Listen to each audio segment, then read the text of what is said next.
नमस्कार, जय भीम, जोहार दोस्तों। मैं अनुलाल बाबू।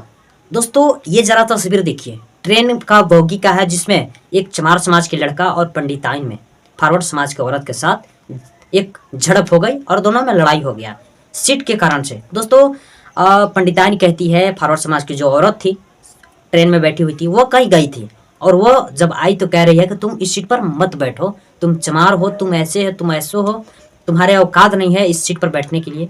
चप्पल निकालकर उसके गाल पर सटा दी। अब आप समझ सकते हैं, वह औरत कह रही है कि हमारा पुत्र इंजीनियर है और मेरा पति सुपरवाइजर है। इस तरीके से वह अपने मुंह से बयान देती है और जो चमार समाज की लड़का होता है वह अपने फैमिली के साथ ट्रेन में सफ़र करता है। जब वह पंडिताइन अपने आप से घमंड दिखाती है, कहती है कि तुम चमार हो, तुमको कुछ औकात नहीं है, मैं एक इंजीनियर की माँ हूँ, एक सुपरवाइज़र का पत्नी हूँ, तुम्हें औकात कैसे हुआ कि हमारे सीट पर बैठ जाना। और तरह तरह की जो चमार समाज के लड़का था दलित समाज से, उसको ऊपर तरह तरह की गालियाँ दी और चप्पल निकाल कर गाल के पास सटा दी। तो दोस्तों, जब चमार समाज के लड़का साइड भी हुआ तो उसके पास देखिए किस तरीके से वह जाकर बदतमीजी कर रही थी। वह बस फ़ायदा इसलिए उठा रही थी कि एक महिला समाज से थी और इसके पास कुछ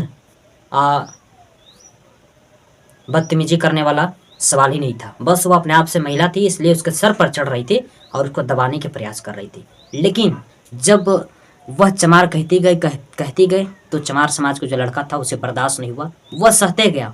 जब उसे बर्दाश्त नहीं हुआ तो अचानक से उसके ऊपर 4-5 हाथ लगा दिया।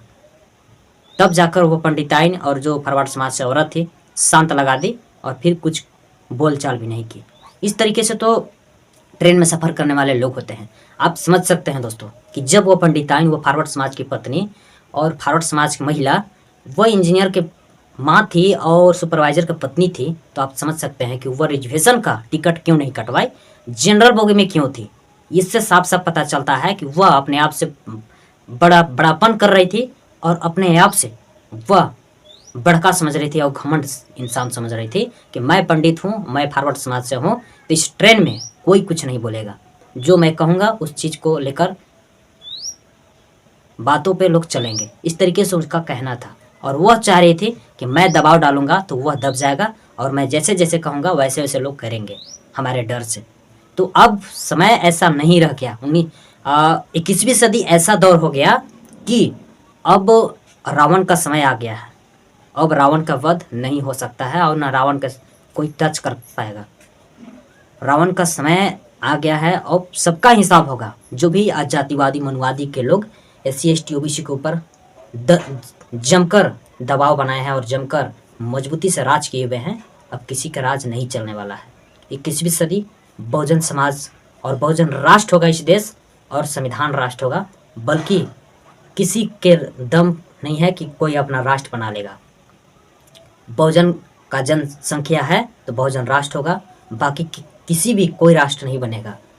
और जातिवादी के लोग अभी भी वक्त सुधर जाओ, नहीं तो लास्ट में इस भारत देश से बहुजन समाज के लोग कहीं न कहीं भगाने में भी सफल रहेंगे। इस तरीके से अगर हरकत करोगे बहुजन समाज के साथ, तो तुम UGC एक्ट को लागू नहीं करने देते हो, तो सबसे बड़ा तो दुरुपयोग तो यही आप लोग हैं कि आप ट्रेन में जा रहे हो, सफ़र कर रहे हो, तो ट्रेन में भी दबदबा बना कर रखे हुए हो।